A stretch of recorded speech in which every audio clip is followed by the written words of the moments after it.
Hordoftoota koo Ramadaan Kariim baga Ramadaanitti isin ga'e. Har'a viidiyoon ani isin qabadhee dhufe Ramadaana jala bultii Ramadaana baga ittiin isin ga'e hordoftootaa fi kabajamtoota kiyya akkasuma ilmaan musliimaa hundumaayyuu warroota amantaa musliimaa hundaa hordofan hundaafuu baga Ramadaanitti isin ga'e. Ramadaan Kariim isiniin jecha akkasuma hiriyoota koo akkasuma maatii kan koo kan jaalladhu kan iddoo qabuuf Ramadaan Kariim baga ittiin isin ga'e baga ittiin nu ga'e isiniin jecha akkasumas maatii chaanaalii kootii hundumaayyuu baga Ramadaanitti isin ga'e. Assalaamu alaykum warahmatullaahi wabarakaatuh. Jireenyattuu akkam nama keessaniif isin jecha Ramadaan Kariim. Ramadaan maal fakkaata akkamitti dheeyitanii qophooftanii? Alhamdulillah ani akka gaariitti qophaa'ee Ramadaan isinichuuf eegaa jira. Rabbiin nagaan hunduma keenyaatti nu haa ga'u. Hordoftootaa fi kabajamtoota kiyya har'a qophiin ani isin qabadhee dhufe Ramadaan Kariim isin jechuuf baga jala bultii Ramadaanitti isin ga'e isin jechuu barbaada. As keessatti namoota jaalladhu akkasuma maatii chaanaalii kiyya warreen na guddisanii na jajjabeessanii hamma oona nagaanii hunduma keessanii baga Ramadaanitti isin ga'e isinidha. As keessatti maal dubbachuu barbaada? Namoonni hedduun kan eeggatan jiran jechuu fakkeenyaaf bakka siin ga'ee bakka nuun ga'ee hiriyoonni obboleeyyanni bakka karaa kanarratti jechuudha sirriitti wal eegan jechuudha. Asirratti illee maaliif akkasuma namoota jaalladhu namoota iddoo qabuuf akkasuma maatii kan koo keessattuu maatii kan jaalladhu akkasuma hiriyaatoo kan shamarranii kan dhiiraa hiriyoota iddoo naa qaban anis iddoo qabuutu jira. Isaan kanallee baga Ramadaanitti isin ga'e. Warroonni sagalee waliin dhageenye warroonni sagalee waliin dhaga'uu dandeenyus warroonni qilleensarraa qaama wal arguu dhabnus qilleensarraa waliin jiran hunduma keessan Ramadaan Kariim baga ittiin isin ga'e isinidha. Hordoftootaa fi kabajamtoota kiyya as keessatti gaafii xiqqishoo takka obboleettiin na gaafattee turte. Gaafii xiqqishoon sunillee asuma keessatti waa'ee Ramadaanaatiin wal qabata. Dhugaa dubbachuuf gaafii bareeda na gaafattee gaafii isiin na gaafatte kan immoo kabajaa jaalalaan isii deebisa jechuudha. Ijoolleen gaafii tokko na gaggaafatan hedduudha garuu haalli naa mijaa'ee fi duraan hojjechuu hin dandeenye. Obboleettiin teenya gaafiin isii akkas jedha. Humna ati mee Ramadaana kanaaf hammam qophoofte? Gaafii bareeda na gaafatte wallaahi maashaallah tabarakallah hammam qophoofte naan jettee jirti. Ulfaadhu galatoomi. Dhugaa dubbachuuf Ramadaanaaf wanni qophaa'an tokkoffaa onnee ofii kana keessa yoo namaa wal loltee jiraatte yoo namatti qira jettee kan jiraatu ta'e onnee kee kana keessa wanna jiru hundumaa qulqullooftee itti seenta jechuudha. Maaliif namni dubartoota isaaniitii dubartoota bira wal dalaganii walitti bu'u jiran hiriyaadha walitti bu'u jira karaa adda addaatiin namni walitti bu'u jira. Wallaahi qophiin ani qophaa'ee namni illee dhiiseef jira jechuudha. Maaliif namni si miidhuun dhabamu jireenya kanarratti namni si miidhuun dhabamu. As keessatti ani dhugaa dubbachuuf nama dafee namarraa hin jedhu hamma namni yoo miidhaa hamaa namni dhimne amma immoo otoo namni na miidhullee ani kana miidhes hunduma isaatu afoon nan hin jedhee jira. As keessatti gaafii isin na gaafatte gaafii hedduudha garuu deebisuu hin danda'u dhiifama narraa ta'e jechuun ni barbaada.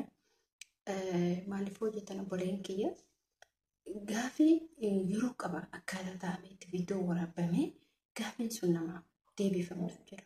Akka amma nuti jarjaraan fiiginsaan garas fiigaa garana fiigaa goon kan abadan kana miti jechuudha. Gaafiin kan nama deebi'u namni tokko gaafii yoo si gaafate gaafii sanatti yaaddee fi sirnaan seettee deebiftaa fi ani viidiyoo xiqqoo tana maaliif qabadhee dhufe maatii chaanaalii kiyyaa fi akkasuma hiriyoota kiyyaa fi kan biyyoota garaagaraa irra jiran kan biyya keessaa kan biyya Ameerikaa kan biyya UK akkasuma Faransaa irraa namoota hedduun irra guddinaanii kan hordofanillee akkasumas namoonni beekullee UK Faransaa Ameerikaa biyyootuma hunduu keessaayyuu warroonni amantaa musliimaa hordoftan baga Ramadaanitti isin ga'e.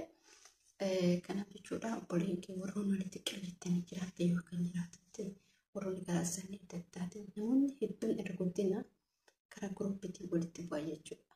Guruupii irratti hedduun isaanii isin dura keessa ture jechuudha. Maaliif hin beeku.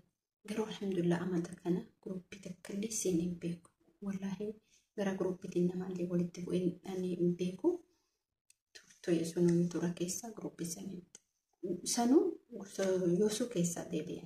Maaliif nama rifachiisuun barbaadu. Namnis akka zannaanatti baduun barbaadu. Xiqqoo waa ta'e achi keessatti jeequmsi ta'e taanaan bakka dafee keessaa deebi'a. Keessaa gala maaliif dubbiin hin dheerata jechuudha gaafa wanti keessatti. Kanaaf alhamdulillah rabbil aalamiin as keessatti homaan qabu jechuudha fi namoonni natti qiryeettan yoo jiraatan hundi keessan dhiifamaa afoonni illaa isin jedhee jira. Isinillee akkanaatti namti qaba. Kanaan waan nama natti qiryeetu tokkollee hin qabu. Alhamdulillah rabbil aalamiin garuu hin beekamu. Ilmi namaa kun karaa garaagaraatti mormuu hojjechuu danda'a. Isin jechuu barbaada asirratti wanni dubbachuu barbaadu qophiin ani ta'e alhamdulillah rabbil aalamiin qophaa'ee jira. Rabbiin nagaan ittiin haa ga'u. Waggaa kana immoo nama maatii kee biraa fi nama jaalladhu biratti akkasuma hiriyoota kan biyya keessa jiran kan akka bishaanii akka midhaanii na dhoobbatanii yeroo ani gara biyya galeetti maatii koo dabalatee hundi isaanii lakkiin deemanii jedhanii hiriyoonni kee irra guddina kan gorsaa turan jechuudha. Dhugaa hiriyoota kee kana baay'ee kan jaalladhuudha baay'ee kan kabaju gorsi isaan naaf laatan gaafa tokko isin fakkaata.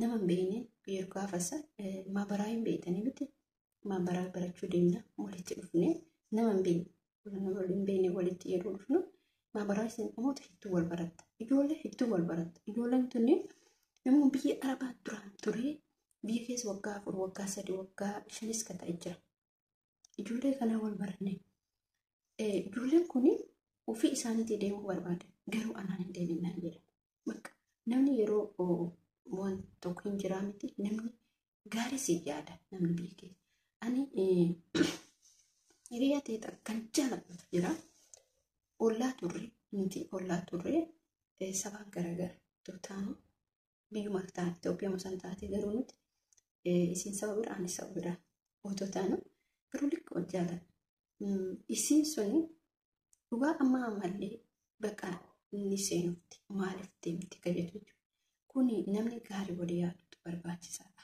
Maaliif inshallah anillee maaliif waan kana kaase akka nagaan waggaa kana inshallah biyya kiyyatti maatii kiyya wajjin akka namoota jaalladhu wajjin wal argu abdii qaba.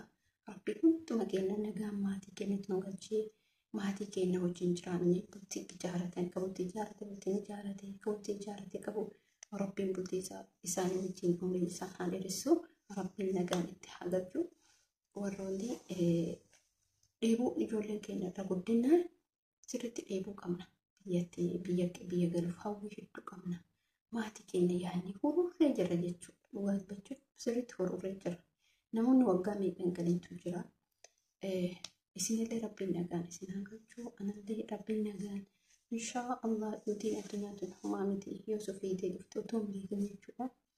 Rabbiin nagaan nu haa galchu hunduma keenya maatii keenyatti Rabbiin fuula ifaa dhawwan nu haa agarsiisu isin jechuu barbaada. Akkasuma hiriyaa tontuu qaalii gaarii nama biyya Saudi Arabiyaa magaalaa Makka keessa kan jirtu bakka Ramadaanitti sigee sin jedha hiriyaa tontuu dhugaa hiriyaa jechuun akkuma nama hiriyaa jedhamu kanaa miti kan jaalatu kan kabajuudha. Dhugaa waan jedhamu qabu bakka Ramadaanitti sigee sin jedha. Ammallee Rabbiin sana guutuu itti nu haa deebisu. Immoo anaafatti sirambee nama argee jaalala keenya kun utoo hin taane kan itti fufu akka ta'u abdii sirraa qaba. Hiriyaa tontuu qaalii fi gaarii namaa baay'ee jaalladha baay'ee si kabaja. Akkasuma kistarii koo kan biyya Faransaay keessa jirtu akkasuma hiriyaa koo kan biyya London keessa jiraatu. Hiriyoota koo kan biyya London keessa jiraatanii fi kan biyya Faransaay keessa jiraatan hunduma keessanuu Ramadaan Kariim isiniin jecha bakka isin ga'e bakka ittiin nu ga'e Rabbiin sana guutuu itti nu haa deebisu.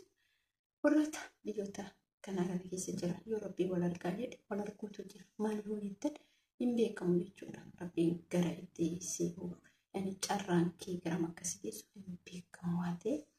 Kanaafuu hordoftoota fi kabajamtoota kiyya Wanni isin jechuu barbaadu bagattee siree bagattee mi'ee isin jechuu barbaada haasaa fi har'a isinitti dhiyeesse viidiyoo tanaa tanuma qabadde dhufee viidiyoo kennaa laayik sheer sabiskiraayib godhaa nu gargaara nu bira dhaabbadhaa isin jechuu barbaada. Baay'ee isin jaalladha baay'ee isin kabajaa. Ramadaana ka'ee nuuf haa ta'u qophiin nagaa ittiin nu haa gahu. Isin jechuu barbaada. Assalaamu alaikum warahmatullahi wabarakatuh.